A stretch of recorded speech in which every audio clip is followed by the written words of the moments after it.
Hola amigos. Es evidente de que la batalla de Kherson va a ser decisiva, pero en la Unión Europea algo se mueve empujado por el pánico, porque Rusia, aparte de llamar a consulta a la embajadora británica, hoy ha acusado a Estados Unidos y Gran Bretaña de reclutar terroristas para que luchen contra Rusia en Ucrania, algo muy peligroso. También le dice a Alemania que Estados Unidos se ha adueñado de la economía de Alemania. Y ha llegado incluso a instar al canciller Olaf Scholz a que no venda los derechos del puerto de Hamburgo a China, y además le quiere obligar a que interceda con Xi Jinping, al que ha visitado hoy, para que China no apoye a Putin en Ucrania, y sí, no le ha dado ni la mano. Pero las malas noticias no terminan aquí para la OTAN, porque hoy Rusia ha informado que ha adaptado el misil hipersónico Zircon para ser lanzado desde lanzaderas móviles en tierra, algo que dejará a las flotas de la OTAN como barquitos de papel en una bañera.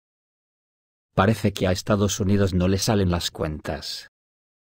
Y ya hay quien augura que si Rusia gana la batalla de Kherson, la OTAN habrá sido derrotada sin paliativos y a partir de ahí, Rusia exigirá que retroceda a las fronteras de 1997, como veremos más adelante. Es evidente que Estados Unidos no para de provocar a todo lo que se menea, está sumiendo al mundo en una guerra perpetua con el único afán de evitar su derrumbe como imperio. Algo que a mí me parece totalmente inevitable, pero que por el camino todos tenemos que sufrir sus atropellos. Por los acontecimientos que se observan en la última semana, uno no tiene por menos que pensar en que el autismo al que ha llegado es de un grado sumo. Y eso tendría que hacer que sus socios de la OTAN le recluyan en su territorio y no le dejaran asomar el morro por el planeta hasta que una nueva generación de estadounidenses emerja. Y de una vez por todas sean conscientes que los imperios sobran en el mundo, además de que con las nuevas tecnologías, cualquier nación por pequeña que sea en un mundo multipolar, a cualquier aspirante a imperio le puedes sacar los colores, o nadie se acuerda de Yemen. Dada la importancia que tiene, empezaremos por el misil Zircon. Rusia ha creado un lanzador móvil para el misil hipersónico Zircon. Por el momento, hablan de un prototipo que aún debe someterse a una serie de pruebas. Sin embargo, tales armas brindan al ejército ruso la capacidad de atacar no solo desde el mar, sino también desde el suelo. Y a juzgar por las capacidades de un misil hipersónico, este último puede colocarse fácilmente en una plataforma pequeña y atacar objetivos terrestres y marítimos. Ya se ha creado un prototipo de un lanzador móvil para un sistema de misiles costeros con un misil hipersónico Zircon. Como en el caso del Bastión, el lanzador llevará 2 misiles. Por el momento, no hay declaraciones oficiales sobre este tema. Sin embargo, si estamos hablando de que Rusia va a crear un sistema de misiles costeros de nueva generación, entonces el ejército ruso tendrá la oportunidad de alcanzar objetivos marítimos a distancias de más de 1000 kilómetros. Además, la situación es tal para la OTAN, que se puede llevar a cabo un ataque a los barcos, incluso antes de que estos se acerquen a la zona de ataque, con sus misiles de crucero Tomahawk. Mi opinión es que cuando alguien en plena guerra habla de prototipo, significa que ya estará operativo. Los prototipos fueron lanzados de prueba desde un bombardero Tu-22M3 en 2012 y 2013. Los lanzamientos desde una plataforma terrestre le siguieron en 2015, y el primer éxito fue logrado en 2016. Ya en abril de 2017, se informó que Zircon había alcanzado una velocidad de Mach 8, o sea 9.800 km/h durante una prueba de vuelo. Zircon fue nuevamente probado el 3 de junio de 2017, casi un año antes de lo anunciado por los funcionarios rusos. En noviembre de 2017, el coronel general Víctor Bonarev declaró que el misil ya estaba en servicio. Según se informa, se produjo otra prueba de vuelo el 10 de diciembre de 2018, durante la cual el misil demostró que podía alcanzar una velocidad de Mach 8.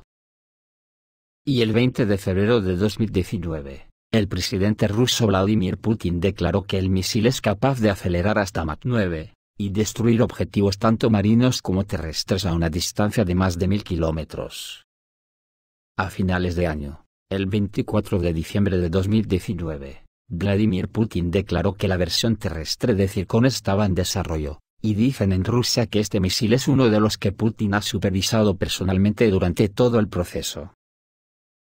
En cuanto a la guerra, Rusia ha acusado a Estados Unidos y Reino Unido de reclutar elementos de organizaciones terroristas internacionales para transferirlos a Ucrania.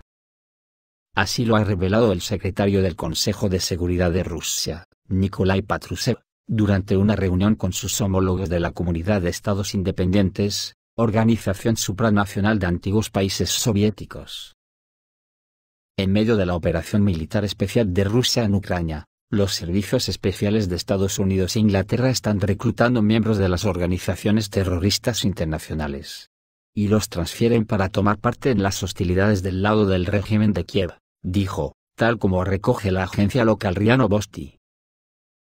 El 30 del pasado junio, la agencia rusa de noticias Sputnik reveló que la Agencia Central de Inteligencia de Estados Unidos está reclutando activamente a integrantes de Daesh, retenidos en cárceles y campamentos controlados por las milicias kurdas en el noreste del territorio sirio para enviarlos a luchar en Ucrania contra Rusia.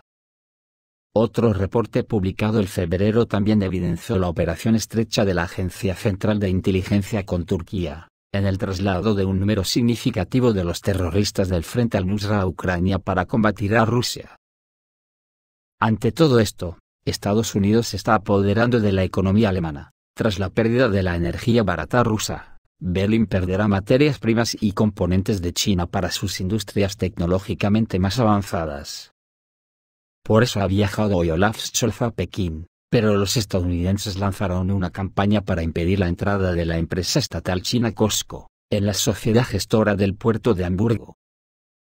El Departamento de Estado escribió una advertencia a las autoridades federales alemanas, lo que provocó que Berlín retrocediera y rebajara la participación del 35% de COSCO en el puerto, al 24,9% con el pretexto de que China podría ganar demasiada influencia sobre la infraestructura estratégicamente importante del puerto.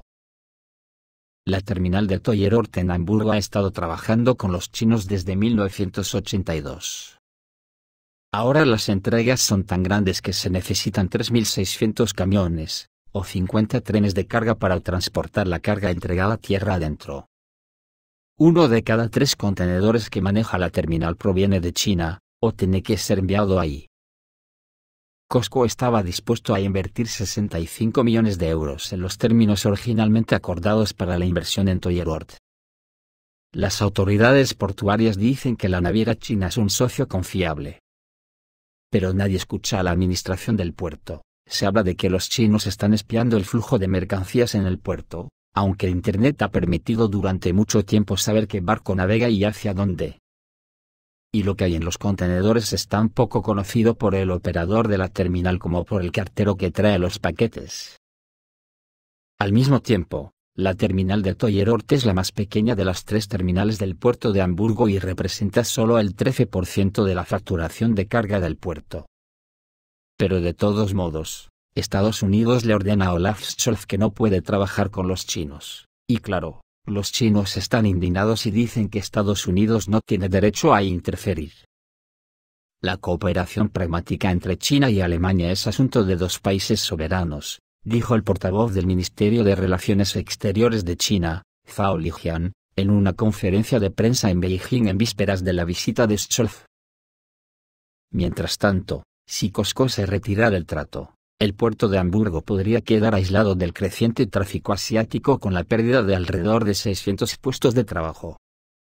Dado que COSCO ya tiene participaciones significativas en los puertos de Rotterdam, 35%, Zeebrugge, 35%, Amberes, 20%, Valencia, 51%, El Pireo, 100%, y otros.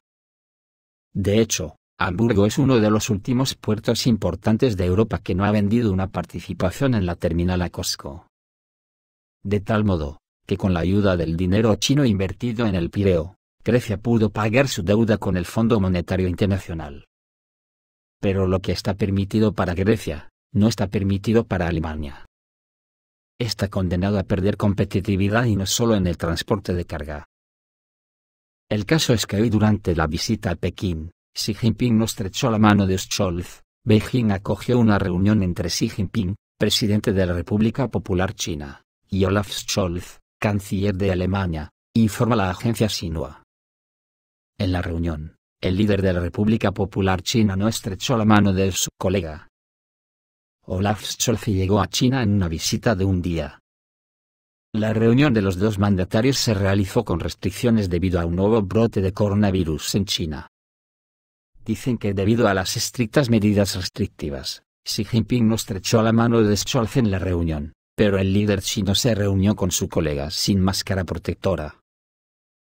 Mucho me temo que Olaf Scholz se irá de Pekín preocupado porque además Macron se ofreció a acompañarlo, pero el alemán se negó a ir con el francés de compañero de viaje.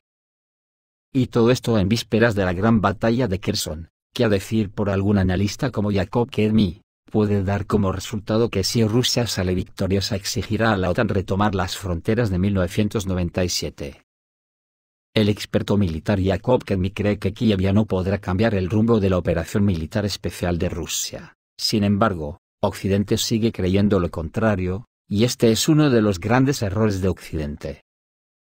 Tal como explicó Kedmi en una entrevista con Literaturnaya Gazeta, en Washington realmente creían que se podía lidiar con Rusia arrastrando la Ucrania, para agotarla tanto que luego los rusos ni siquiera resistirían. Sin embargo, resultó diferente. Occidente todavía cree en la victoria de Ucrania y que esto conducirá a terribles trastornos socioeconómicos y políticos en Rusia. Pero hasta ahora, las cosas no van de acuerdo al escenario de Washington. Ucrania perdió el 20% de su territorio, y todo apunta a que la tendencia continuará. Rusia ha logrado un tremendo éxito estratégico, cree Kedmi. Tomar el control de la región de Kherson protegió a Crimea de la invasión de 100.000 soldados de las Fuerzas Armadas de Ucrania. A su vez, al menos la mitad de la parte más lista para el combate del ejército ucraniano fue simplemente destruida, y Occidente ya no puede ayudar ni siquiera con equipo suficiente. Según la inteligencia británica, hasta 500.000 soldados rusos podrían ingresar en Ucrania en noviembre. Esto no deja ninguna posibilidad para el ejército ucraniano, añadió Kedmi. Pero lo más interesante comenzará después, ya que la operación especial es solo una parte del enfrentamiento. Es interesante ver cómo saldrá Occidente de este berenjenal en el que se ha metido. Porque las negociaciones con Rusia ya son un reconocimiento de una pérdida para Estados Unidos. Moscú, por otro lado, aumentará sistemáticamente las metas y objetivos ya conocidos.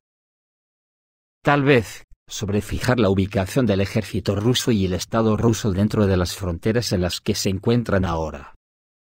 Para Ucrania, esto significará el cambio del régimen de Kiev, y para Occidente, el reconocimiento de su derrota militar y política, que será especialmente interesante en el contexto de los gritos histéricos sobre la victoria de Ucrania. Incluso el mismo consentimiento a las negociaciones será un reconocimiento por parte de Occidente de que está cediendo parte del territorio ucraniano a Rusia y está cesando las hostilidades. Y eso es derrota. Inmediatamente después de esto, comenzará la etapa principal del enfrentamiento entre Rusia y Estados Unidos y la OTAN.